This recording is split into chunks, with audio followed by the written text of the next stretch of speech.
Madam आपने FIR दर्ज कराई है, क्या कारण है इसके पीछे का?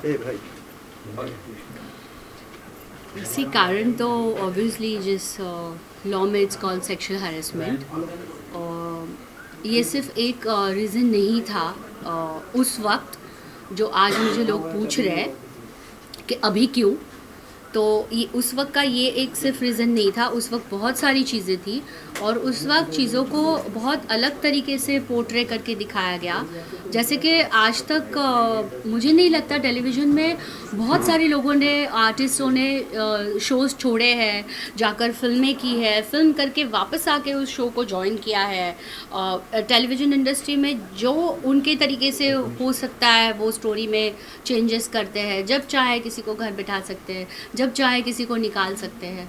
वही चीज़ उस वक्त मेरे साथ की गई। मुझे कहा गया आप अपना मुंह बंद रखो, चुपचाप काम करो, बहुत अच्छा शो है, शो में से आपको निकाल दिया जाएगा, क्या कर पाओगी आप, क्या करोगी, कितना सर्वाइव करोगी, और 2 मिनट लगेंगे तो चुपचाप बैठ के काम करो। तो मैंने कहा नहीं, चुपचाप बैठ के काम करो मतलब किस तरीके से काम करो, हम कुछ चीज़ें क्लियर कर लें। चैनल के लोग चेंज हो गए हैं, आप मुझे बताएंगे कि हम किस तरीके से काम करें। मतलब आप नायगांव में आपने शूटिंग कर रहे हो, वो भी आपने शो के साइन करने के बाद बोला कि सेट अभी नायगांव में बन रहा है, तो हर चीज़ आप अपने तरीके से करोगे। और आपने चीज़ें ऐसी रखी, ओ आपने कॉन्ट्रैक्ट साइन किया है, आप कॉन्ट्रैक्ट छोड़ नहीं सकती, आप छोड़ नहीं सकती, तो आप ही पहले न्यूज़ देते हो कि हम लोग रिप्लेस कर रहे हैं। सबको, शायद सारे लोगों को पता है, 2 मार्च को मैं सेट पे शूटिंग कर रही थी।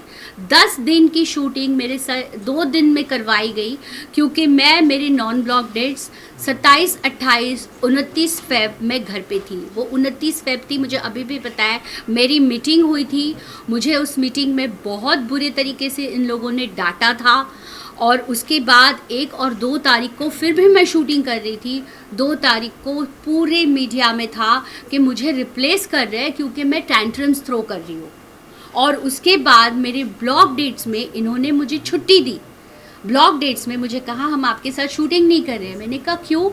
और तभी मैं समझ गई थी, ठीक है मुझे रिप्लेस कर रहे हैं, ठीक है करो। मेरी तबीयत बहुत ख़राब थी। मैंने उस वक्त, मुझे पता है कि मैंने किस तरीके से टाइम फेस किया है, क्योंकि एक शो के लिए मैंने 100% दिया था। वो रोल मैं नहीं करना चाहती थी, सबको पता है। भोजपुरी कैरेक्टर था, मैं महाराष्ट्रियन लड़की हूँ, मैं उस लैंग्वेज में बात नहीं कर सकती। कॉमेडी है, मैं आज 15 साल से इस इंडस्ट्री में काम कर रही हूँ, मैंने अपनी एक इमेज बनाई है, वो मैं नहीं तोड़ना चाहती थी कि ये क्या कर लिया शिल्पा ने। मेरे लिए वो बहुत इम्पोर्टेंट था। लेकिन रात को 3 बजे तक मुझे फ़ोन करके मेरे से हाँ बुलवाया कि मैं शो करूँ, आपको जो चाहिए वो ले लो। उस वक्त उनमें, जब रश्मि देसाई ने शो छोड़ दिया, तब उनको मुझ में सारी वर्सिटैलिटी दिखाई दी। Oh you are very versatile actress, only you can do this show.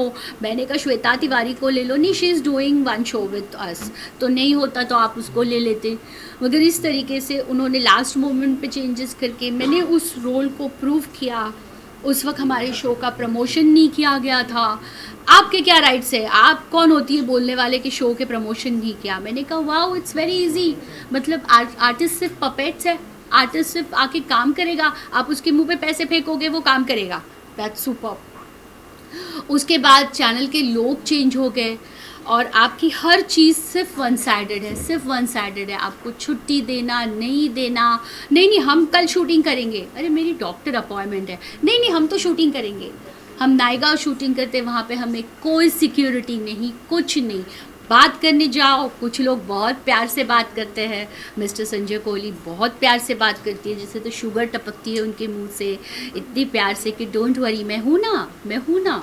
और उसके बाद मिसेस बेनेफर कोहली आती है और इस तरीके से अपने कॉन्ट्रैक्ट्स दिखाती है, ये आपने लिखा है, ये आपको मिलेगा, ये आपको उसी वक्त बोलना चाहिए था। इस तरह की लैंग्वेज में बात करती है, मुझे समझ में नहीं आता था यहाँ पे किस तरह से बात करनी चाहिए। आज मेरे ख्याल से उसके बाद मैंने बहुत सारे इंटरव्यूज़ देखे जिसमें सौम्या टंडन ने कहा कि मैं अपनी कपड़े खुद डिज़ाइन करती हूँ, उनका नाम भी आता है शो में, और मेरे लिए कहा गया कि मैं खुद डिज़ाइनर मांग रही हूँ, मैं मेकअप आर्टिस्ट मांग रही हूँ, मैं हेयर ड्रेसर मांग रही हूँ, मैं बहुत सारे पैसे मांग रही हूँ, इसीलिए मुझे शो से निकाल दिया जा रहा है, मैं सेट पे टाइम पे नहीं आती। किसी की इज्जत उतारना, इज्जत उछालना बहुत आसान है, एक लाइन में आप सारी चीज़ें बोल देते हो, लेकिन आज 15 साल से मैं इस इंडस्ट्री में हूँ। उस इंसिडेंट्स के बाद मुझे कितने जवाब देने पड़े, मेरे मेडिकल्स बिल है मेरे पास, मैंने इतना सफ़र किया है उसके बाद, मेंटली इतना टॉर्चर हुई हूँ। मैंने उस वक्त भी कहा था, मैं शो करते वक्त मेंटली टॉर्चर हो रही थी, सब कुछ उनके हाथ में होता है। और अल्टीमेटली जब मुझे आपने घर पे बिठाया, मतलब मुझे डराने के लिए कहा, और बाद में आकर आप बोलते हो आप शो करो, आपको मैं शो छोड़ के चली गई। आप मुझे बताओ, 4 दिन के बाद आपको शो पे इस तरीके के बुलाया जाता है, क्या आप वहाँ जाकर काम करोगे? और इसको साइको बोलोगे या सेल्फ़ रिस्पेक्ट बोलोगे? ये मैं ख़ास लोगों को उस वक्त भी बताना चाहती थी कि ये मेरा सेल्फ़ रिस्पेक्ट है कि मैं नहीं करना चाहती थी उन लोगों के साथ काम। मैंने तभी भी, शायद मीडिया को पता होगा, मैंने कहा था कि प्रोड्यूसर चेंज करेंगे तो वो मेरा शो है, मैंने उस शो के लिए मेहनत की है। मैं ये पूछना चाहूँगी, ऐसा किसने होता है कि आपके को आर्टिस्ट, आप 1 साल भर काम करते हो और आपके साथ बात तक नहीं करते, आपका फ़ोन तक नहीं उठाते, आप दिवाली ईद के लिए उनको मिठाई भेजते हो, आपको रिप्लाई तक नहीं करते। ऐसा मैंने क्या कर लिया था? क्या मैंने सेक्शुअल अटैक किया था किसी के ऊपर? किसी को मैंने अब्यूज़ किया था? मेरी को आर्टिस्ट सौम्या टंडन को मैंने ये इंसिडेंट्स बताया था, मुझे प्रोड्यूसर के 2 दिन के बाद फ़ोन आके वो मुझे फायर करती है कि इस तरह की हरकतें आप कैसे कर रहे हो, आप इस तरह का कैसे बात कर रहे हो, मतलब। और उसके बाद आप स्टेटमेंट देते हो, या ब्लाउज़ का फिटिंग ठीक होने से सेट पे नहीं आना ये कोई रीज़न नहीं हो सकता। Yes, this is the reason, you know, she knows that reason, what was the reason, कि ये सिर्फ रीज़न नहीं था। मुझे मेरे आर्टिस्ट मतलब वो स्टेटमेंट दे रहे, बस मैंने शूटिंग पे आना बंद कर दिया। आज मेरी इतनी तबीयत ख़राब थी, फिर भी मैंने शूट किया है। लोगों को पता होगा मेरा आवाज़ चला गया था, मुझे वोकल कॉर्ड पे इन्फेक्शन था, मेरी आवाज़ नहीं निकल रही थी। लोगों ने खुद देखा हुआ है, मौन व्रत का एपिसोड इन्होंने बनाया था, मैं एंटीबायोटिक ले रही थी, नींद आती थी, लेकिन फिर भी मैंने शूटिंग की है। इनके सीन नहीं लिखे गए, हम सेट पे जाके बैठ जाए, क्या यही आज 12.5 करोड़ आप मुझ पे क्लेम कर रहे हो? ऑब्वियसली मैं उसके लिए तो फाइट करूँगी, क्योंकि 12.5 करोड़ मतलब मैं काम कर रही थी तो मेरी इतनी सी भी वैल्यू नहीं थी, और मैं शो छोड़ने के बाद आपका 12.5 करोड़ का लॉस हुआ है। वाओ, ये तो बहुत बड़ी बात है। इसके लिए डेफिनेटली मैं तो हर रास्ते हैं इसके लिए। और आज मैं इस चीज़ के लिए बताना चाहूँगी कि इस तरह की चीज़ें होकर उस तरह उसको दिखाया गया कि एक अजीब अलग रूप देकर उसको पोर्ट्रे किया गया, और कि मैं कुछ बोल ही ना पाऊँ। लेकिन आज मैं ये बताना चाहती हूँ, मैंने पूरे 1 साल, जितना मैंने, सब लोगों को ऐसा लग रहा है कि 1 साल हो गया, लेकिन 1 साल में 7-8 महीने, 2 महीने तो मैंने आपके मीडिया को दिए हैं इसको जवाब देते देते। उसके बाद 7-8 महीने तो मैं अपनी बीमारी में गई हूँ। जिस तरीके से इन लोगों ने मुझे टॉर्चर किया, ये लोग आर्टिस्टों के, लोगों के फ़ोन रिकॉर्ड करते हैं, इन्होंने फ़ोन रिकॉर्ड किए हुए थे, मेरी हर चीज़ पे खबर रख रहे थे, मैं कहाँ जा रही हूँ, क्या जा रही हूँ, किसका काम कर रही हूँ, बस मुझे काम नहीं करने देना था। पता नहीं मुझे कितने आर्टिस्टों ने बताया, आज जाके बताया कि ये लोग स्पॉट बॉय से खुद आर्टिस्टों की चोरी करवाते हैं, मिसेस बेनेफर कोहली। ये मैं ख़ास बताना चाहूँगी। आर्टिस्ट कुछ लोग बोल नहीं पाते सामने आकर, लेकिन मुझे ये बात समझ में नहीं आती क्यों नहीं बोलते। आर्टिस्टों की चोरी करवाई है। किसी ने तो मुझे कहा था ध्यान से, ये तो पता नहीं मेकअप रूम में कैमरा भी रखा होगा, हिडन कैमरा। मैं इतनी डर गई थी, मतलब आज भी मुझे ऐसा लगता है क्या वहाँ पे कैमरा था जब मैं शूट कर रही थी, तो मे भी हो भी सकता है, नहीं भी हो सकता है। बहुत सारी चीज़ें लोग बाद में बोल रहे हैं, लेकिन मुझे समझ में नहीं आता तब क्यों नहीं बोलते। और आज मैं इस चीज़ को लेकर, मैंने इतनी एफआईआर करने के लिए, मैं इतना इजी नहीं है किसी के बारे में इस तरह से बोलना। आज मुझे पता है मुझे इस इंडस्ट्री में सर्वाइव करना है, इट्स नॉट इजी इस तरह का बोलना, मगर जिनको जो सच्चाई पता है, मुझे शायद बताने की ज़रूरत नहीं है कि सच्चाई क्या है। और बाकी सारी चीज़ें आपके सामने है। और मेरा यही कहना है कि आज मुझे बदनाम करके, मेरे साथ सारी चीज़ें करके, शो चल रहा है, शो ऑन एयर हो रहा है, हर चीज़ अच्छे तरीके से हो रही है, और मुझे अभी भी टॉर्चर किया जा रहा है, अभी भी टॉर्चर किया जा रहा है। अभी भी मेरे कहीं काम के लिए मैं जाती हूँ, आपको बेनेफर कोहली का पेमेंट देना है ना, मैंने कहा मुझे उनका पेमेंट देना है, हाँ आपका पेमेंट देना है, और जब तक आपकी केस चल रही है, मतलब मैं काम ही नहीं करूँ।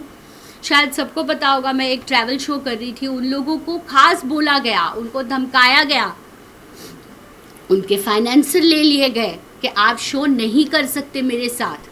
ये सिर्फ एक चीज़ नहीं है, मैं जहाँ इवेंट में गई हूँ, मतलब मैं आज सिर्फ भाभी जी शो मैंने नहीं किया, मैंने टेलीविज़न पे बहुत शो किए और सारे शो की रेटिंग बहुत अच्छी रही है। मैंने DD1 पे जो शो किए उसकी रेटिंग बहुत अच्छी रही है। आज भी लोग मुझे उस शो का नाम लेकर मुझसे बात करते हैं, आपके शो से मैं इवेंट में जाती हूँ, वहाँ के आप पैसे क्लेम कर रहे हो कि बिकॉज ऑफ अंगूरी कैरेक्टर मैं फेमस हुई हूँ और मैं उस शो में जा रही हूँ, इसीलिए मुझे इज्जत मिली है। आप वो भी नहीं कर सकते, आप ये नहीं कर सकते, मतलब जितने तरीके से मुझे ये लोग मुझे बर्बाद कर दे, उतने तरीके से इन लोगों की कोशिश चल रही है।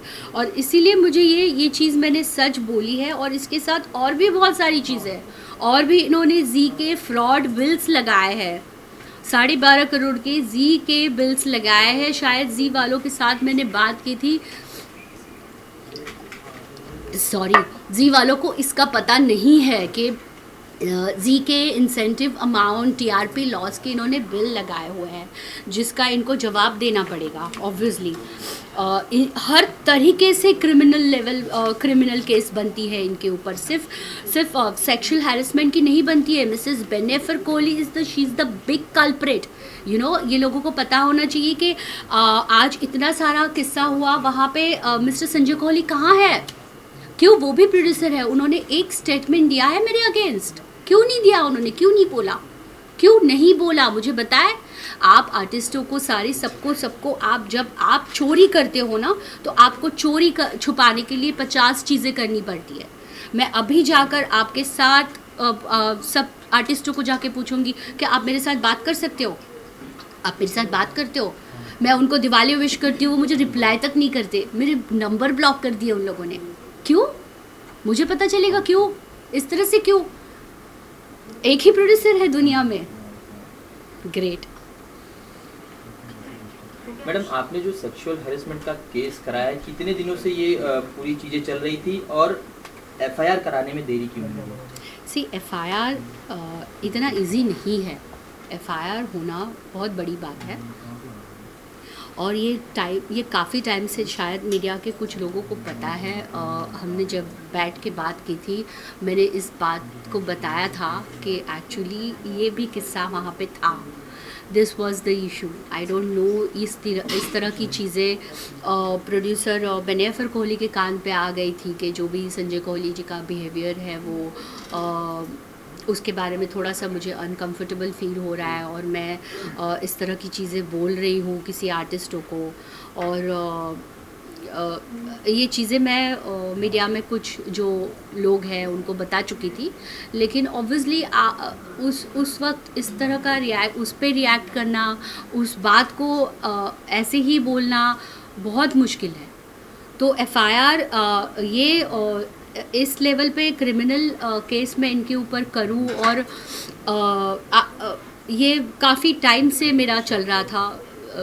जैसे भी मैंने कहा मैं इस चीज़ को बाहर लाऊंगी, क्योंकि बहुत सारे लोग होते हैं, शिल्पा मत बोलना, चुप बैठना, क्या मिलेगा इससे, खुद तुम्हारी बदनामी होगी, अभी क्यों बोल रही हो, तब क्यों बोल रही हो। तो आई डोंट नो, इसके लिए मेरे पास भी कोई जवाब नहीं है, लेकिन हाँ वैसे भी जवाब है कि जब टाइम के साथ साथ हर चीज़ बदलती है, और अभी आज टाइम मिला इस चीज़ को बाहर निकालने का, तो हो गया। तो इस पीरियड के दौरान किसी ने आपको सपोर्ट किया इस एक्शन लेने से पहले? किसी ने नहीं किया, इसलिए मैंने बहुत डट कर ये चीज़ मैंने कही कि क्योंकि ये जो पूरा सिनेरियो हुआ, मुझे किसी भी आर्टिस्ट का सपोर्ट नहीं मिला कि हमारे इंडस्ट्री में ये होता है। ठीक है, हमारे इंडस्ट्री में इस तरह की चीज़ें, हमारे इंडस्ट्री में नहीं, इंडस्ट्री के बाहर मैं ये ख़ास बताना चाहूँगी कि ये सिर्फ हमारे इंडस्ट्री में नहीं होता, ये सब जगह पे होता है। आप उसको किस तरीके से लेते हो, किस तरीके से रिएक्ट करते हो, इसके ऊपर डिपेंड करता है। वही हमारे इंडस्ट्री में सिर्फ ये चीज़ नहीं होती है, कोई किसी के ऊपर रेप नहीं होता, सारी चीज़ें म्यूचुअल अंडरस्टैंडिंग होती है, सारी चीज़ों को आप काम हो या बाकी रिश्ते हो, रिलेशन हो, को आर्टिस्ट के साथ आपके रिलेशन, ये सारे म्यूचुअली होते हैं, कोई किसी के ऊपर ज़बरदस्ती नहीं हुई। तो मेरे साथ सेक्सुअल हरेसमेंट मतलब ये लॉ में वर्ड है, मेरे साथ किसी ने ज़बरदस्ती नहीं की, किसी ने रेप अटेम्प्ट नहीं किया, एफआईआर में वो भी है, लेकिन या सामने से अप्रोच करने के बाद आप उसको रिजेक्ट करते हो, आप उसको नहीं बोलते हो, तो सामने वाले आदमी को समझना चाहिए। और आप जब मैंने आज उसकी कंप्लेंट की है, तो it's a complaint, it's a sexual harassment, कि मुझे वहाँ पे ये प्रॉब्लम थी, जिस चीज़ को उस वक्त दबाया गया, और उसी चीज़ को बाहर नहीं आने के लिए इतने सारे चीज़ें मेरे ऊपर थोपी गई, इतना सारा, मुझे जानबूझ के मैं हर चीज़ का जवाब ना दे पाऊँ और इस बात को नहीं बोल पाऊँ, इसीलिए बहुत सारी चीज़ें सामने रखी गई। तो आपको लगता है आपकी शो लेफ्ट करने के बाद उस शो की काफ़ी टीआरपी डाउन हो गई, तो उनको कहीं ना कहीं रिग्रेट होगा ये थिंग का? रिग्रेट तो उनको तभी हुआ था जिस वक्त उन्होंने मुझे डराने के लिए छुट्टी दे के और रिप्लेसमेंट की बात की थी। उनको नहीं लगा था कि मैं इस तरह छोड़ दूंगी शो, जो उन्होंने बाद में उसको दिखाया कि मैंने शो छोड़ दिया। और भी मुझे किसी ने पूछा कि शो तो आप ही ने छोड़ा ना, आप ही ने कहा। मैंने कहा हाँ, उसको शायद नहीं पता लोगों को, लेकिन उसको सेल्फ रिस्पेक्ट बोलते हैं। अगर मैं नहीं गई हूँ, मतलब आप अपने मर्ज़ी से घर पे बिठा दो, आप अपनी मर्ज़ी से बुलाओ, उसके बाद बोलो आपने साइन किया, आपको आना पड़ेगा। और इनके एक्सक्लूसिविटी क्लॉज में लिखा हुआ है, you have to give exclusivity exclusively everything to producer, तो उसका क्या मतलब हुआ? तो कॉन्ट्रैक्ट में आप एक्सक्लूसिविटी इस तरीके से लिखते हो, तो exclusively everything you have to give to your producer, मतलब उसमें कॉस्ट्यूम के भी क्लॉजेस है, जो प्रोडक्शन हाउस आपको कॉस्ट्यूम प्रोवाइड करेगी, वो कॉस्ट्यूम्स आपको पहनने पड़ेंगे। इसलिए इन्होंने कहा मेरे कॉस्ट्यूम्स मैं बनाती थी, तो सौम्या टंडन का नाम आता है, सौम्या टंडन कॉस्ट्यूम बना सकती है, सौम्या टंडन अपना कॉस्ट्यूम डिज़ाइन कर सकती है, मैं नहीं कर सकती। और जिस तरह का क्लॉज कॉन्ट्रैक्ट में लिखा हुआ है, जिस तरीके से वो एक्सक्लूसिविटी को लेकर, तो एक्सक्लूसिविटी में क्या मुझे प्रोड्यूसर जो बोलता है वो मैं कर लूँ, नहीं तो आप मेरा पेमेंट नहीं दोगे। एक्सक्लूसिविटी में ये आता है, आज कॉन्ट्रैक्ट में कॉस्ट्यूम्स लिखे हुए हैं, तो क्या आप मुझे 2 पीस कॉस्ट्यूम पहनने बोलोगे, मैं पहन लूँगी, क्योंकि कॉन्ट्रैक्ट में लिखा है, हर चीज़ कॉन्ट्रैक्ट में लिखी है। तभी मुझे यही कहना था कि आप उसी वक्त कॉन्ट्रैक्ट को लेकर ही बात हो रही थी, तो मैं उस कॉन्ट्रैक्ट को ही जवाब देने वाली थी कि कॉन्ट्रैक्ट में आपको हेड टू टो खरीद रखा है। आज आर्टिस्ट रिप्लेस होते हैं, हम लोगों को पता भी नहीं चलता रिप्लेस हो गए, क्यों? क्योंकि वो अच्छे आर्टिस्ट नहीं है, छोटे आर्टिस्ट है, बड़े आर्टिस्ट ही आज इन लोगों को पता चल गया, ऐसे ही आर्टिस्टों को रिप्लेस करते हैं। लेकिन जहाँ पर आज उनको पता चल गया कि जो कैरेक्टर मैंने किया था वो मेरा था 100%, इन्होंने ये तक बोला है हमने बनाया उसे, वाओ, तो बनाओ शुभांगी अत्रे को भी, मैं तो सब कुछ छोड़ के गई। आप बोलते हो कि हमने बनाया, आर्टिस्ट को हमने दिया, आपने लिखा, उसको उसमें सोल मैंने डाला, मैंने उसके लिए मेहनत की है, सारी चीज़ें मेहनत मैंने की है। आप बनाओ, मैंने इसलिए कहा शो मस्ट गो ऑन करके मैं निकल गई, मुझे माफ़ करो, मुझे नहीं करना आप लोगों के साथ।